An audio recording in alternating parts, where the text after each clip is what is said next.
MP to all cars. Armed robbery on security vehicle Juliet, now. 4 to MP. 4 men. Off watch.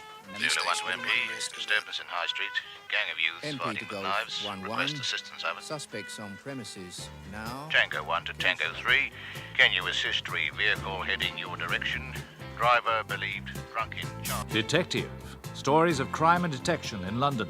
Written by Robert Barr with Ray Brooks and Christopher Blake.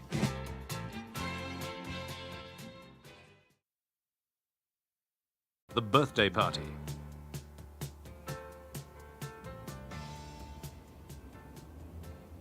Oh, there you are, Mr. Brook. That's right, Tommy. Here I am. You've kept me hanging about. It's freezing. Sorry, Mr. Brook. I had trouble getting here. You said to drop everything. Yeah, and it's urgent. There was a big party in one of the clubs on Saturday night. It was in the Mayfield. Were you there? Me? No, it was a private party. A few of his friends. More than a few, Tommy. Come on. I'm told champagne flowed from fountains and it went on till dawn. Who told you that? Well, did it? It's what they say. So? Who was there? It was just a birthday party. Jackie Thorne's birthday. From what I hear, it was a get-together of villains. They came from all over the place, from Blackheath, from Camden and Lambeth. There was a villain down from Liverpool and 2 up from Brighton. Why? I can only tell you what I know, Mr. Brook. It was Jackie Thorne's birthday. His 40th birthday, and he invited some friends. Some he'd worked with, some he'd been in prison with. How can I know who was there? You're the one who should know who he worked with, who he was banged up with. Don't tell me my job. Just answer the question. I'm sorry, Mr. Brook, but he owns the club and he can invite who he likes. It was more than just a few old friends having a party. So I want you to keep your ears open. Look, here are some names. I want to know if any of that lot were there. And I want to know if there was a meeting in Jackie Thorne's office. And who went into the meeting and what they talked about. You expect somebody to tell me that? No, I expect somebody to tell somebody else. And you'll be there to hear it. You know it'll be worth your while. Yes, Mr. Brook. And Tommy, next time, don't keep me waiting.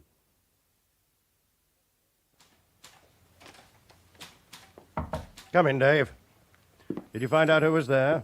No, not yet. The story is that it was a birthday party. Friends. By invitation. And all of them villains? Well, they'd have to be. He has no other friends. Well, our regional crime squads want to know who, and they want to know why they were meeting. Yes, sir. They always get worried when their own villains move off the patch and meet other villains. They think they're getting into bad company. Yeah, something like that. Well, it's a private club. He owns it. He can have a party if he wants. Oh, I'm sure he can. But can you see this lot? I mean, you've seen the names. Yes, sir. Will they come here just to sing happy birthday? He's very popular, sir. Not with me, he isn't. They were here on business and we were caught out. We expected to have an answer. Well, it could take some time. They want it yesterday. How much can I offer? Offer what you think it'll bear, and I won't argue so long as it gets results. Your sidekick was looking for you. Oh, thank you, sir. Dave? Yeah? 2 messages for you and this packet from CRO. Ah, open it. And the messages? A phone call from fingerprints. There were no marks found on that bag. Some smudges and smears, but no prints. Okay. And the other? A call from Judy. She said to remind you. Remind me of what? She didn't say. She just said I'm phoning him to remind him. Does it make sense? Yeah. What's in the packet? A list of names, their cards and photos. You know any of them? Yes, 2 of them. Know why we got them? No? Well, on Saturday night, they were all on our ground, having a knees up. They were all at the Mayfield Club until dawn on Sunday. And at dawn, like Cinderella, they disappeared. One of them may have left a glass slipper behind. And we're expected to find it? Yeah. 3 of our regional crime squads are bothered. It could do us a bit of good. Afraid not. When our regional squads ask questions, we get no credit for having the answer. Right, let's have a look at the stuff from CRO. Right, you've got 8 names, 8 photographs, 8 files. Right, let's see. Charles James Roach, Peter Kelly, Roger Ashton. Did you ask for them? No. These are the ones the squads think were here on Saturday. Christopher White, Edward Manderson, Harry Reeves, Thomas Gary, and of course, our own Jackie Thorne. Quite a team, isn't it? It includes 2 of the best getaway drivers, 2 draftsmen, and 4 who've done time for armed robbery. Interesting. You could switch them around 2 or 3 ways. Make 2 teams, or make a main team and a backup. Choose any 6 from 8. Including Jackie Thorne? No, you're right. He's getting a bit past the rough stuff. A team of 7. Jackie Thorne getting them together, putting up the money, providing a meeting place. And the type of job? Well, have a guess. Look at their records. Peter Kelly, 3 previous. 5 years, 5 years and 7 years. On all 3, shotguns were carried. Eddie Manderson, 2 previous. 5 and 7. On both, shotguns were carried. Jackie Thorne's been in the dock with 3 of them and in jail with all the others. Then how did he get a club licence? Well, you're kidding. He's been a good boy ever since. Pays his rates, pays his taxes. And if you think doing 5 and 7 makes 12, you're wrong. With remission, less than 7 years banged up. And from his share of the loot, he now owns a very profitable club. Better than a pension. And still at it? Well, that's the answer we've got to come up with. I've put the word out. And while we wait, take these files along to Jim Hillier and see what the intelligence unit can add. Right. Oh, and Dave? Yeah? Judy said to remind you. Oh, yeah. You've reminded me.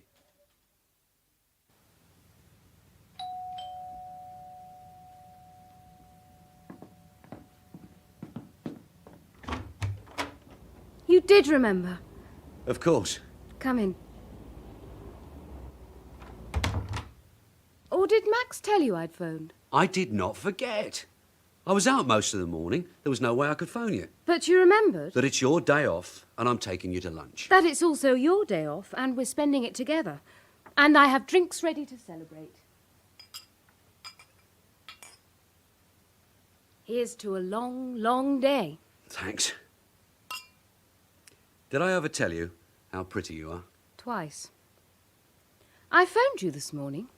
You were busy. Well, some inquiries came in. I had to deal with them. On your day off? Someone had to.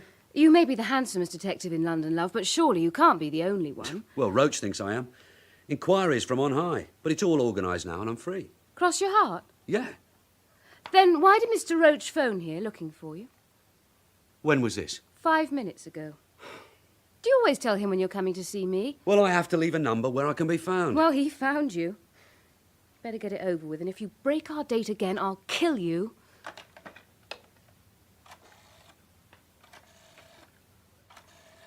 Whatever happens, I'm taking you to lunch. You'd better. Chief Inspector Roach, please. It's Brook, sir. Oh, hello, Dave. Glad I got you. There was a call for you just after you left. Wouldn't give a name, but I think it was one of your snouts. Says he has something and wants to meet you in the same place. He'll be on time. Does that make sense? Yes, sir. Is this the man you wanted the money for? Yes. Well, let me know what happens. Yes, sir. Yes, sir. Yes, sir. Does this mean our date's off? No, we're having lunch. But before we do, I've got to see someone for a few minutes. It's on our way, and it won't take long. You can wait in the car. Don't I always? Then I phone Roach, and I'm free. Don't look at me like that. I said I'm free.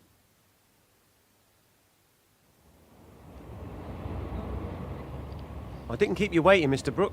That's okay, Tommy. Hope it's something good. I did what you said. Well, go on. The names you gave me were at the party. My friend recognised 5 of them. There were 3 others whose names he didn't know. But that makes the 8. They brought wives and girlfriends. Was there a meeting? Yes, in Thorne's office. It went on for about 2 hours. Jackie Thorne was in his office all the time and the others were coming and going as he sent for them. When it was over, he came out to pour the champagne and cut the cake. Where did you get all this? Don't ask me, Mr. Brook. Let's say it was a friend who owes me a favour. It wasn't easy to get. What's it worth? What did they talk about at this meeting? My friend doesn't know. A bouncer was on guard at the office.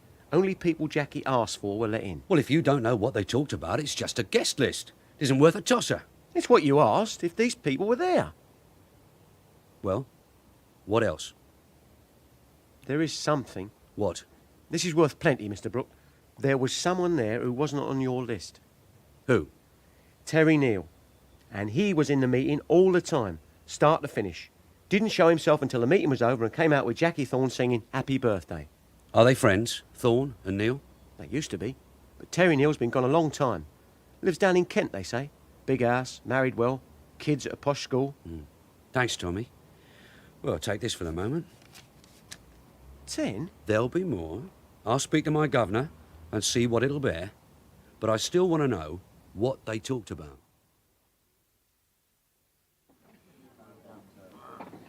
Here, Judy. Lager and lime, bitter for me, and the menu. Make your choice. Anything I like? You're queen for a day. That man you met, he cheered you up. Yeah, What was it about? a party. A good party? Well, when villains throw a party, they're usually good. No expense spared. And at this one, the host owned the club. Do I know him? I hope not. He's tall, he's handsome, he's rich. And he might be just your style. How do you know my style? Well, don't I? My style, Sergeant Brook, is 4 kids and a house in Pinner. Well, I haven't got 4 kids, but I could get you a house in Pinner. Dave, you're my style. Hey, we're being watched. Who? Oh, it's Max. Well, Constable, are you joining us or just spying on us? Don't take any notice of him, Max. Sit down with me. Sorry, Dave. I've been looking for you both. Mr. Roach. What about him? There's some pressure. He needs action this afternoon. So? I was told to find you. I went to Judy's flat. No one there. Went to the hospital. They said it was a day off.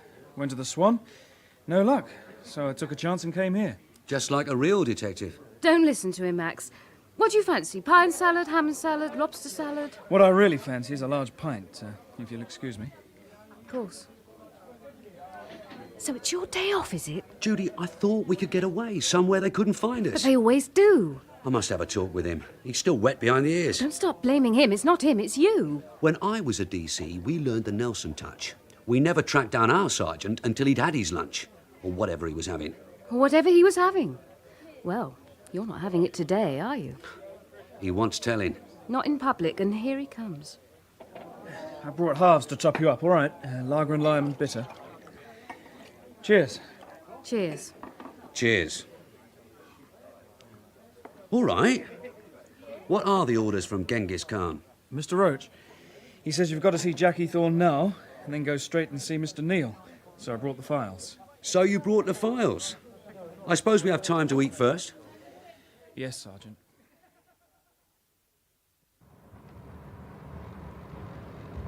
Did you bring a road map? Yes, Sergeant. And I checked. Neil lives in Kent. The route is marked. And the files? In the envelope. Neil's is an intelligence file. He has no CRO number. That, Constable, is because he has no convictions. Look, do you have to take it out of me? It was the chief who wanted you, and I had to find you. Yeah, but I expect my DCs to use their heads. To know when they should take their time. On this case, is there anything we can ask Thorne at 3 o'clock that we couldn't ask him at 5? No, Sergeant. Well? You could have told me to push off. Not after we'd met, you twerp. A smart DC would have known I was on a date. He'd have gone across the road and phoned the pub, told me what was going on, and I'd have told him where he could find me and at what time. Yes, Sergeant. Are you learning? Yes, Sergeant. Right, now forget it. You know where the Mayfield is? First right, then left. Number 20. Members only.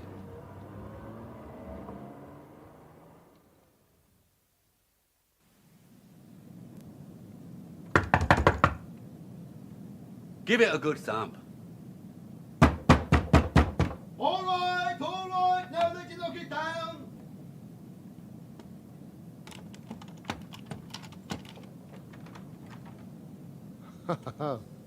It's you. That's right, Jackie. It's me. We've just closed. The door was closed, that's all. Can we come in? You never change. Yes, come in. Well, what is it this time? Mayhem, murder, breach of the race relations, or have you just come for a drink? I've come to talk to you. Makes a change. Or grab a stool. Now, how does it go? I say to you, will you have a drink, officer? And you say to me, no, thanks, I'm on duty, sir. Wrong. You say to me, will you have a drink? And I'll say, yes, thanks. I'll have a large whiskey. And my colleague will have a pint of the best. Yeah, sounds more friendly that way. Billy! 2 whiskies and a pint! Well, what's it all about, Sergeant? You had a party here on Saturday night. Did it trouble you? An awful lot of known faces. It happened that way. Some of them were old friends. Why? Why what? Why were they meeting here? To mark a historic occasion, Sergeant. The moment when a man moves from his happy 30s into his dull and middle-aged 40s. It made me stop and think. I thought of all the friends I'd forgotten along the way. I looked up some addresses and invited them to supper. It was more than just a supper, Jackie. Well, when you own a club, you're expected to put up a few drinks. Ah, thanks, Billy. Sergeant, your whiskey. Sir. Constable, your beer. Thank you. As I was saying, you're expected to put up a bit of a show. You had a cake, some paperettes. And a lot of well-known names. They happened to be very old friends. And their wives and their daughters. It was a proper family affair. It doesn't happen every day, you know. What doesn't? 40th birthday. When it comes your way, Sergeant, pass it up. It's a rotten birthday, I can tell you. It's goodbye to all that. Being young, virile, happy-go-lucky. Goodbye to the young birds. So I made it a party for some friends I'd known when I was young. Like Terry Neal. Why'd you choose him? I didn't. You did. He was here. Well, that's right. Well, we'd lost touch a long time ago. Our families knew each other in Lambeth, down Lower Marsh and the Cut. I just felt like seeing him again, that's all. He was a villain. No, never. Maybe in some bad company when he was young, yeah. Mixing with people like me, eh? But he got out of it. So I admire him. I invited him and he came. I thought it was very kind of him to come. He's been a long time away. Max, get the visitors book. Why? It's a club. Guests must sign the register. Yeah, but he wasn't the club guest, he was a friend. All right, Jackie. I'll show you a list of names and you'll tell me why they were here. You got Terry's name here? Yeah. Oh, believe me, I hadn't seen him in 10 years. Now, last time we met, I was leaving the 20s and coming on 30. This time I was leaving the 30s and coming on 40. Time flies. It worries you? It gives me the shivers. Look, yeah, we're talking about Terry. Listen, leave him. He's a good boy. He got away from it all. It's never easy. He's doing so well. You're doing well yourself. Yes, but not in the same way. See, Terry was smart enough to stay straight. He's married now and there's a family. It's a nice family. Don't mess him about. All right. You tell me about him. I don't know a lot. All I know is what I hear and a few things he told me at the party. See, Terry bettered himself. Not like us lot. He was always studying, going to concerts. He met this girl, a good class girl. She liked him. Her family liked him. They got married. Who are her people? Well, her old man is a director of companies. He liked Terry. They got on, so... Look, leave him alone, will you? Maybe I was wrong to try inviting him, but he came to have a drink. He just came to say happy birthday. Did he bring his wife? Look, please, don't go messing him about. All right, Jackie. Thanks.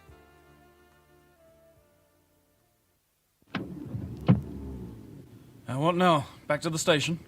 We go down to Kent. But you said... Don't bother about what I said. We're calling on Mr. Neal. So, hand me the file. Yes, Dave. And let's get started. Sure. Right. Let's see what we've got on him. Terence Paul Neal. He's 36 now, coming up 37, which puts him near enough to Jackie Thorne. An associate of known men, but no convictions. So what we have on file is just a load of gossip about how well he's doing in his new life. High finance city companies, who he knows, where he goes, which make a car he drives, who he meets, where he drinks, his girlfriends. He has no girlfriends. No, he's married now. Nice wife, kids at a posh school. It'd be daft, wouldn't it? And no convictions. Well, it depends how you look upon convictions. Look at this. An associate of thieves, including Thorne and 3 others on that list. When he was 24, he was in a bank robbery in Islington. 8-handed job, and they got away with £180,000. All of them arrested, but the charge against 2 of them dropped by DPP on lack of positive evidence. Terry Neal was one of the 2. And then a few years later, when he was 26, a bank raid in Camden. All 5 arrested. Only 4 were charged. 1 was dropped. Terry Neal? Right. The other 4 swore he wasn't there. And there are others. Yeah. Are you saying he was lucky? It needs more than luck. He was smart. He was careful. He had his share of these jobs, and that's just ones we happen to know about. He was lost sight of after the Camden job. It looks to me like some cops could have been laying for him, just because he was born among villains. And now he's married and he's well off. His wife's family are well off. Sure. Her old man was a director of a couple of banks and a big insurance company. On the committee of a couple of big charities, president of a smart golf club, and so on and so on. Her family are big with their social standing. What are you suggesting? Nothing. I just think Terry Neal was also well off by then, and smart. Bought himself a place on the social ladder, and now he's doing very well in the city. You think he's something of a mastermind? Nah. Says here that his mother still lives in Lambeth. He visits her on family occasions, on high days and holidays. Neighbours describe him as a dutiful son. Then why are you bothering him? Well, because I'm nosy.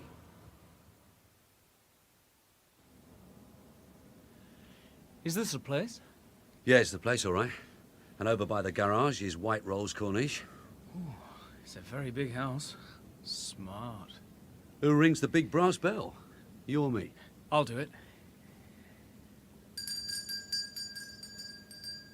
Now we wait. Not for long. Someone's coming. The butler?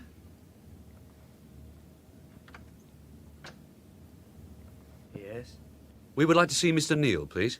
Who will I say, sir? Tell him Mr. Brook would like to see him. Mr. David Brook, and this is my friend, Mr. Maxton. Will you come this way, please? If you will wait in here, please, I'll tell Mr. Neal that you're here. Thank you. Well, what do you think? Is this all real? Genuine. And in good taste. Yes. I wonder who has the good taste, Mr. or Mrs. Both, I shouldn't wonder. You might even like him. Mr. Brook?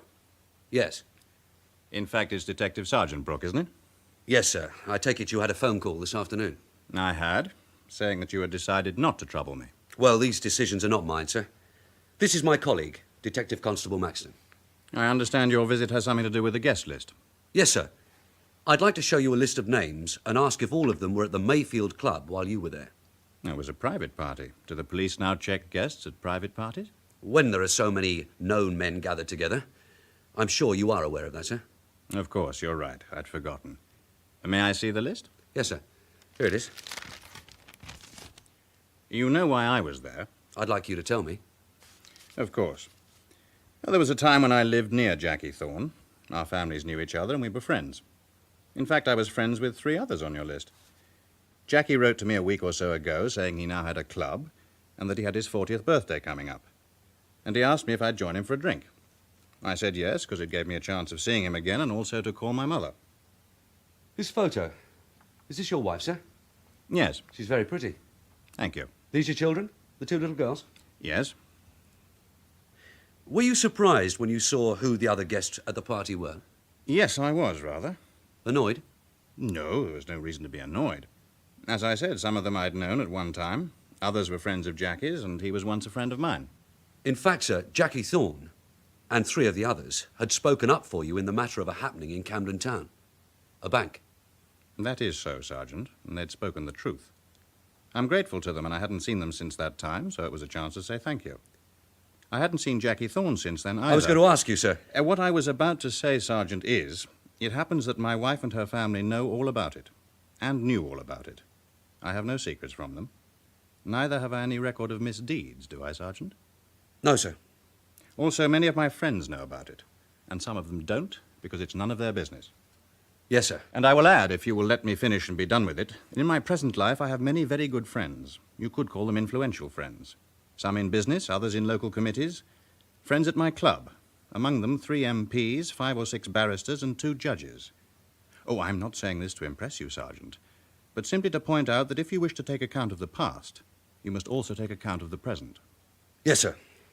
I was about to ask if all the persons on the list were at that party. They were. May I ask why you're checking them? Of course you may, sir. The regional squads were set up to keep an eye on known and active villains. They're always interested when they meet together. And since most of these people are criminals, can you tell me whether crime was discussed? Yes, it was. By Jackie Thorne. The crime of growing old. Thank you, sir. I think we'll be going now. Will you have a drink before you go? No, thank you, sir. We have a long drive ahead of us.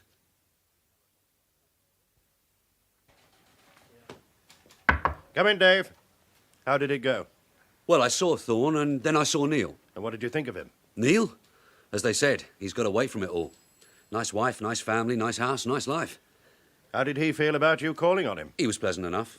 Your own feelings? Can't quite put my finger on it. I see.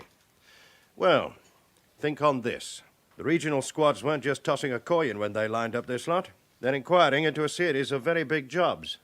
And the list they gave you comprises the team. Does the team include Terry Neal? It does now, since you found him. Do you see him as the planner? What, do you? You have a report there? Well, it's from our city people. They say that Neal has been following in his father-in-law's footsteps. Directorships in the best sort of city companies, banking, insurance, stockbroking, highly respected companies. And it says that he is well-respected, trustworthy, and honest. Hard to beat, isn't it? And the squads don't let city reputation stand in their way. A series of big money jobs. Now, where could the tip-off come from?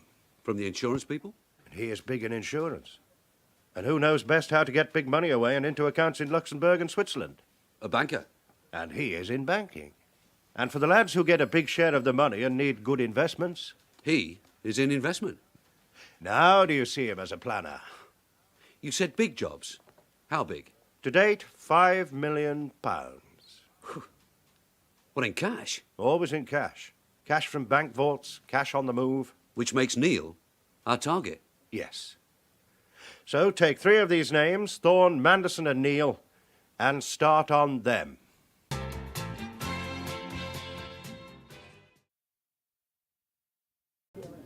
Sergeant Brook? Yes? I'm Detective Inspector Mannock. Oh, yes, sir. Been waiting long? No, sir. Thought we should meet away from the office, somewhere we can get to know each other. A quiet pub is as good as anywhere. What are you drinking? This, sir, it's bitter. Do you have another? No, thank you, sir. I'll stick with this for a while. All right. Now, let's get down to it. How's the case coming along? What, on Terry Neal? I'm still gathering background on him, checking the intelligence files, newspaper files, CRO, and all the rest, and trying to get the hang of business and high finance, at which I'm not very good.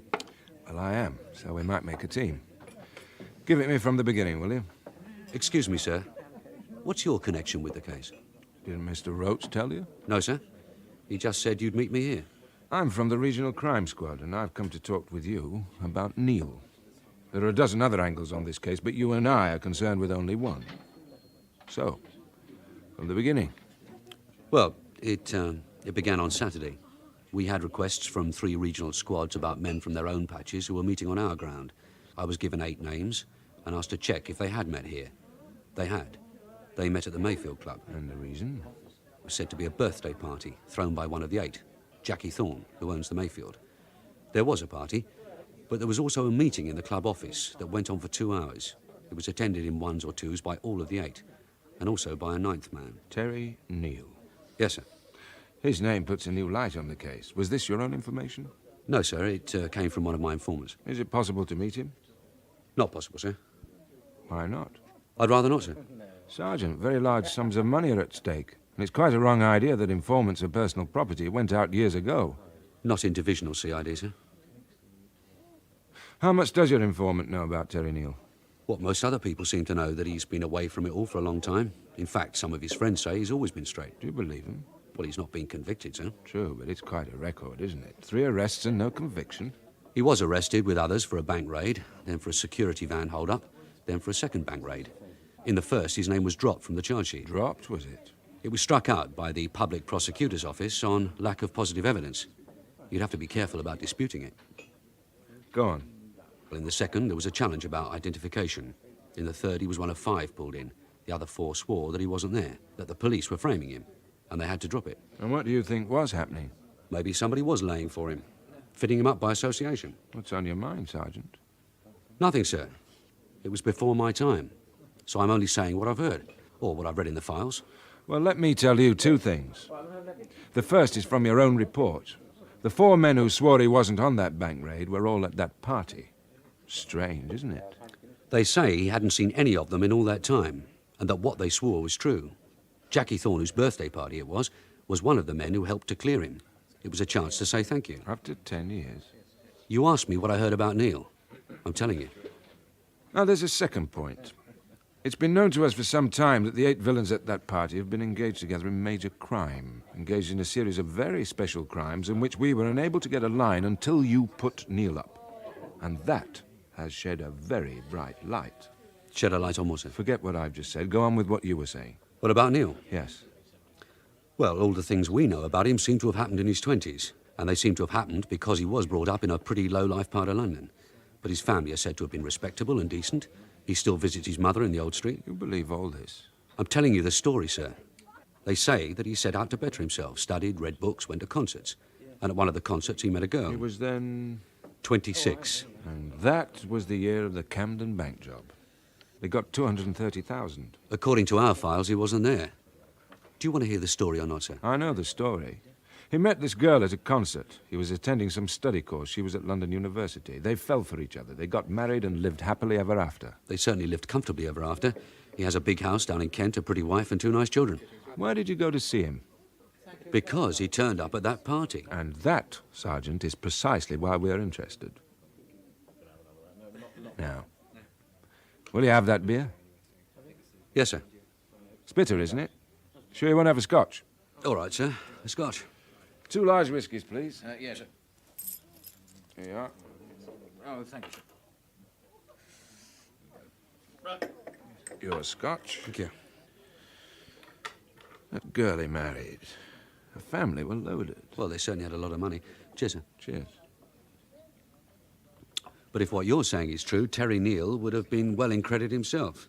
He's sharing 3 jobs. 3 that we know of. So there was no need for him to bother. We think there was. You went to see him. What happened? It's in my report. Oh, yes. Really high society stuff. Big house, pretty wife, kids at a posh school, his father-in-law chairman of city companies, the right sort of companies, banks, insurance, stockbrokers. With a solid reputation, sir. They say his father-in-law was a good judge of character. He liked young Neal. Took him into the city where he proved to be a shrewd investor, a good businessman, and now he has a solid reputation. It's what our city report says, isn't it? Respected, trustworthy, well thought of. But 4 years ago, his father-in-law decided to take things easy. Son-in-law stepped into his shoes. Some directorships and 2 chairmanships came his way, all in what he excels in most, money. And just over 2 years ago, we are hit by a series of crimes, all to do with large sums of money. Will you explain, sir? Oh, no need to explain. Others are dealing with that side. We are dealing with Terry Neal, the man who left his big house to celebrate in a crummy side street club. To attend a birthday party, sir. Birthday party be damned. He was told to come and he came. They're old friends. And to 4 of them he owed a favour. It says so in your report. Yes, sir. And it doesn't matter if he came willingly or unwillingly. He came. Did you meet his wife or see his children? No. It'd be interesting, wouldn't it? Do you want me to go back? Yes. Won't it warn him? Not if you think of a good reason. But you won't go there first. In the regional crime squads, we work quietly, softly. Take our time. I want to see the effect on these villains of our showing interest in Mr. Neal. Where do we start? Well, I know 2 of them. Jackie Thorne and Manderson. See Thorne again. Say to him you should have taken his advice. You shouldn't have called on Terry Neal. And what will that do? It will set their minds at rest. You'll then call on Mr. Neal's old mother. That will get back to Mr. Thorne and start it all up again. It's called stirring the pot. Well, that's it. Where do I contact you, sir? At the yard on 4291. I've been looking for you, Dave. Where have you been? Running around. Why? What you working on? Your backlog of work. It's piling up. Look at it. Well, we've got other work to do. A call on Jackie Thorne. Right, let's move. I've got all this to do. Look, when I visit a big villain in a drinking club, I take a witness. Someone honest and reliable. Like you. Come on. All right. Evening, Jackie. Oh, it's you again. Evening, Sergeant. How are you? Well, I'm not too happy on what I heard about you. You didn't trust me, did you? Well, sign me in, I'll buy you a drink. Sign you in? Well, why not? I'll give the club a bit of class. Billy, sign in Detective Sergeant Brook, will you, and his friend? Just sign in what you usually do. Mr. Smith, Mr. Brown. I could have you for slander. Billy, sign Mr. Brook and Mr. Maxton. And while he's doing that, what will you have? I thought you'd never ask. Whiskey. Max? Lager. It's coming up. 1 large whiskey and 1 pint of Carlsberg. Or do you prefer the one that's good for the policeman's feet? I'll leave it to you. You haven't said why you let me down. I went out of my way, didn't I? Told you all I knew about Terry, but you had to go and mess him about. Yeah, I know. I was wrong. I should have listened. Do you mean that? Yeah, of course I do. It was a waste of time. All that way for nothing. Yeah. Your scotch and your lot. Oh, thanks. Thanks. You saw his house, did you? Yeah. Haven't you? No. Never even knew where it was. I had trouble getting his address. The wife got it from a woman who knows his mum, you know. Kent, isn't it? The stockbroker's belt. Yeah.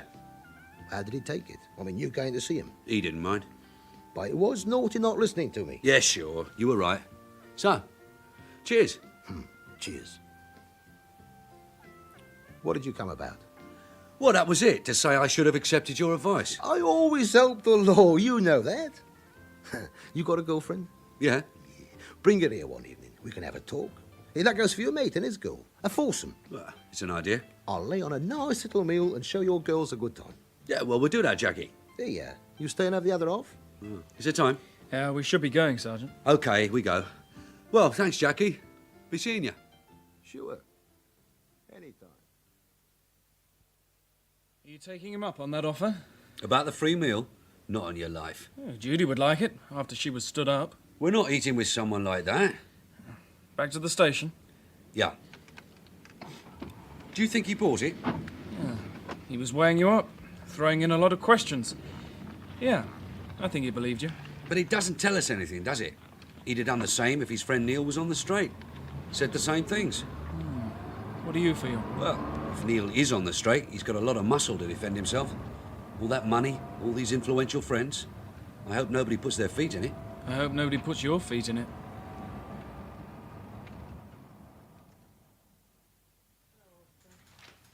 Hello, Mr. Mannock. Been waiting. Did you see Thorne?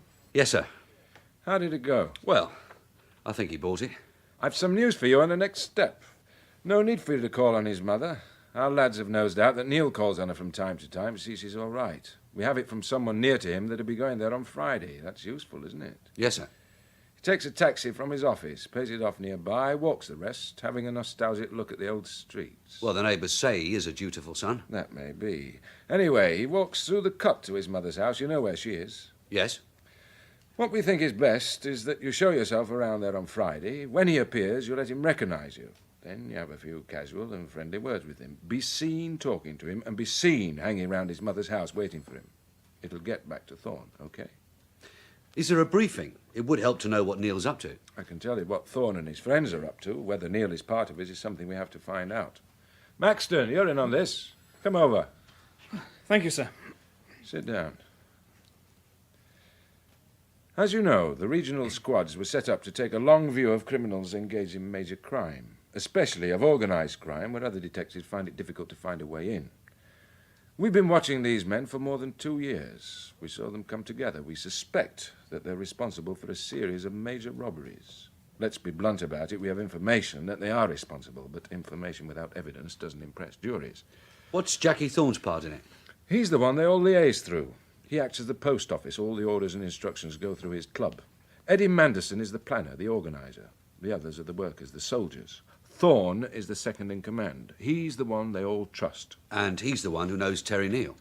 At the moment, we're just talking about the gang.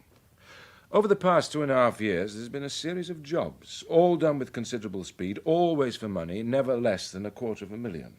Banks, security vans, racetracks on a busy night. In and away before the onlookers know what's happening, like it was all rehearsed and they were working to a stopwatch.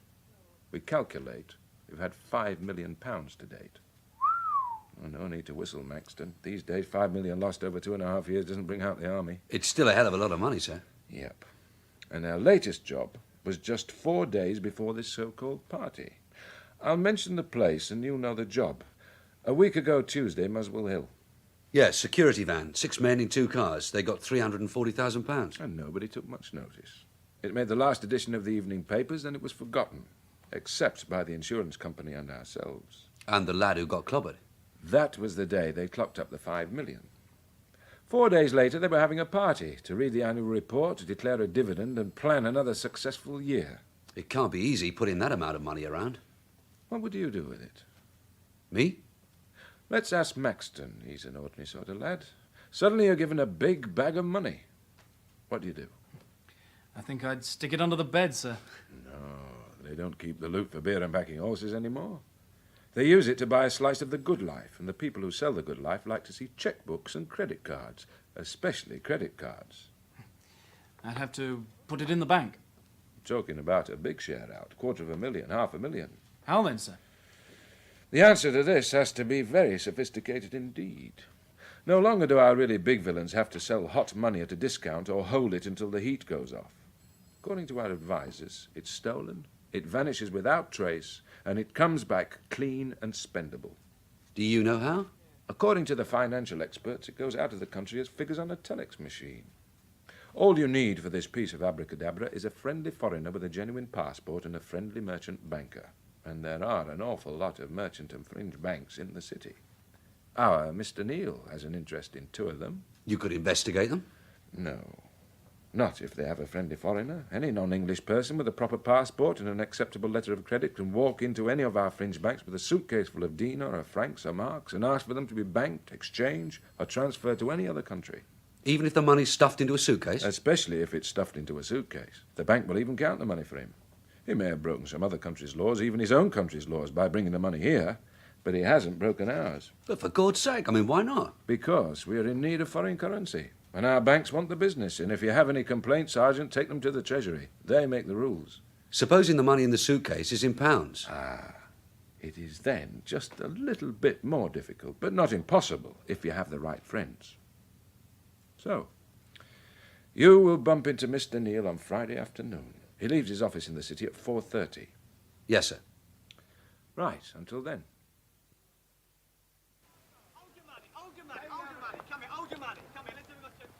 What did you buy? 4 bars of chocolate. 6p off if you take the pack of 4. Well, what do you think of it all? Oh, busy. Good place to get lost. Don't kid yourself. The word's going round. There's a big rozzer in the market buying sweeties. You think? I know. So you'd better start eating one of them. Will you have a bit? No, thank you. What's the time? 10 to 5. Right. Well, you hang about. I'll stroll down to the corner. If you buy a lollipop, they'll think you're a TV cop. You said to show ourselves around. By show? I didn't mean to say you should entertain them. Thank you. Right. Wait for me. Yeah. It's Mr. Neal, isn't it? Yes. It's Detective Sergeant Brook. Yes, sir. Oh, what brings you to this part of the world, Sergeant? Visiting some colleagues, sir, at the local station. Oh, yes, of course. It isn't far from here. And I thought I'd have a stroll around. You're a bit out of your way yourself, sir. I don't think you mean that, Sergeant. I think you know precisely why I'm here. Yes, sir, I do. But that's not why I'm here. I can assure you our meetings, Fortuitous? No, sir, I was thinking more, accidental. Well, it was nice seeing you again. I'll walk to the corner with you, sir. And I'm sure you know which corner. Yes, sir.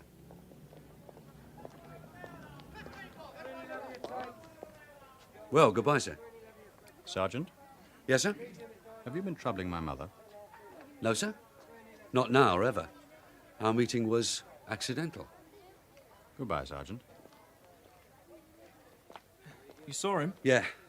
And I didn't like what I was doing. I need a drink. Come on. How do you know, sir? We have someone close.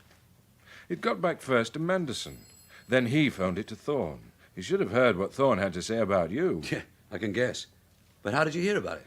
We have a source near to Manderson, though all we ever hear is what has happened. Never anything that'll put us a move ahead of them. The news got back to Manderson that you were in the market waiting for Terry Neal, and that you walked along with him to the corner of the street, did you? Yes. Nice touch, that. Walking him home. Oh, it worried them. They were wondering what you talked about. Thorne said he'd phoned Neal and asked, but we don't have a source at that end, so we won't know what he says. Is Neal in it? Definitely. It's a liberty, isn't it? A sack full of money, a friendly foreigner, and a merchant banker. Can't it be stopped? How can it be? Supposing our friendly foreigner is an Arab gentleman with a sack full of dinar, profits from his oil wells, and he wants to exchange it and buy another hotel in Park Lane. Why should we say no? We need his oil money. But if the suitcase is full of our money? I said it requires a friendly fringe banker. Remember that every day our fringe banks deal with tens of millions of pounds in foreign currency. Every day they're transferring all sorts of money, switching it from one country to another, pushing it around the world. Like a merry-go-round? More like the wind of change.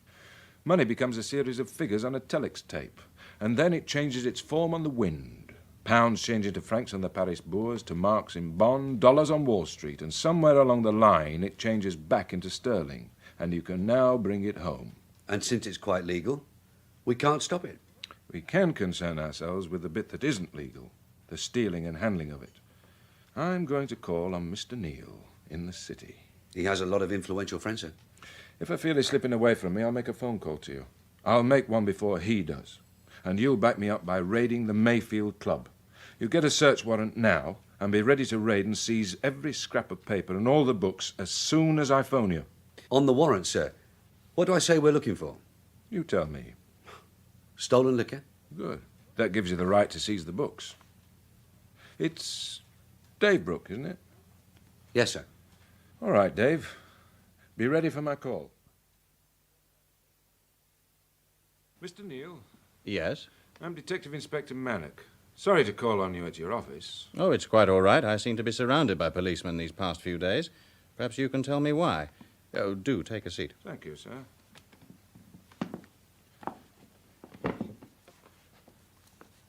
It's in connection with your friendship with certain persons, sir. A Mr. Thorne, a Mr. Manderson, a Mr. Reese, and a Mr. Gary. Yes, I know the men you're talking about, Inspector. I've already explained to a sergeant that I met these men at a party, that I'd previously known some of them, though not all of them, and that Mr. Thorne was once a friend. Was it the first time you'd met all of them, sir? What do you mean? Taking them as a group, sir. Had you ever met with all of them before that date? I still don't know what you mean. Sorry, sir. We know that you've been meeting one of them, Mr. Thorne, and we believe you have been meeting with two of them, Mr. Thorne and Mr. Manderson. And I'm asking you if you'd met regularly with any of the others. Of course not. I've explained all this to the sergeant. What is the purpose of this visit? We're trying to trace a rather large sum of money, sir, amounting to £5 million, which we believe was stolen by your friend over a period of time. Why are you asking me? Because your business is handling money, sir. Because you're an expert in banking and the movement of money, and you have an interest in certain merchant banks. What the hell are you Inspector, there are hundreds of men, I might say thousands of men in the city who know as much as I do, and indeed much more than I do, about merchant banking. Yes, sir, but none of them are friendly with the people on my list. Have you been making inquiries about me? Only through our commercial squad, sir. You mean your fraud squad? This is not fraud, sir. This is theft, and the handling of the proceeds of theft. There are a few questions I'd like to ask you, sir, if I may. I think I now know what you're talking about. Because I'm a banker, you're wondering whether this money, this £5 million, as you say, has been processed through the city. The word we use is laundered, sir. Yeah, all right, laundered. And whether I gave them advice. Whether you gave them help, sir. I accepted an invitation from a friend from the very distant past, and I am put in this situation. I find it most offensive. Do you mind if I put an end to this interview? Why, sir? I think I should consult my lawyer. As you wish, sir. Do you mind if I use your phone? For what purpose? To alert my driver, sir. I told him our meeting might take longer. Yes, of course you may use it. Dial 9 for an outside line. Thank you, sir. Inspector, I attended that party out of curiosity. As a result, I'm subjected to these persistent inquiries. You do understand how I feel? Of course, sir. Dave? Mannock here. Yes, as arranged. Thank you. The trouble is, sir, that we believe you owed some of these men a favor, and we don't think it was all those years since they were last in touch with you. Inspector, there's something I want to tell you.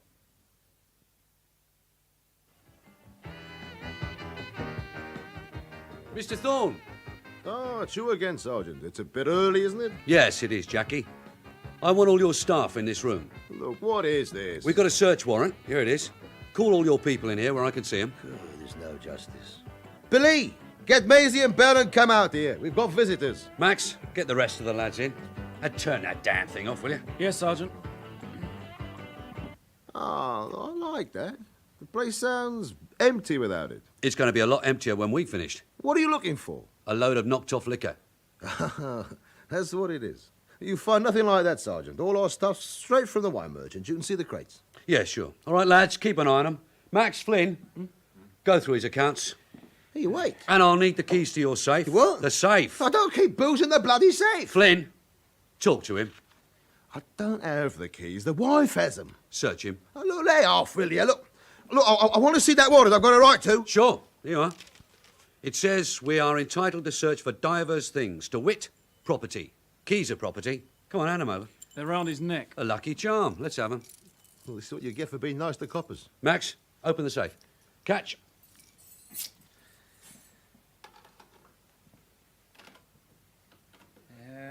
Ledger, day books, some cash, a diary. Sergeant, there's a diary. Ah, let's see. Jackie, when was your birthday? Look, Sergeant, Well, can we talk alone? Yeah, sure. Max, stand at the door, will you? All right, Jackie. I mean, well, we could make a deal, Sergeant. About what? About that. The diary. It's personal. I'll plead to some stolen scotch if you'll just lose that. Why should I? I told you, it's personal. The wife, I don't want it to... Look, I'll give you a ton if you'll lose it. Okay, I mean 2 ton. No. It's got your birthday guests in it.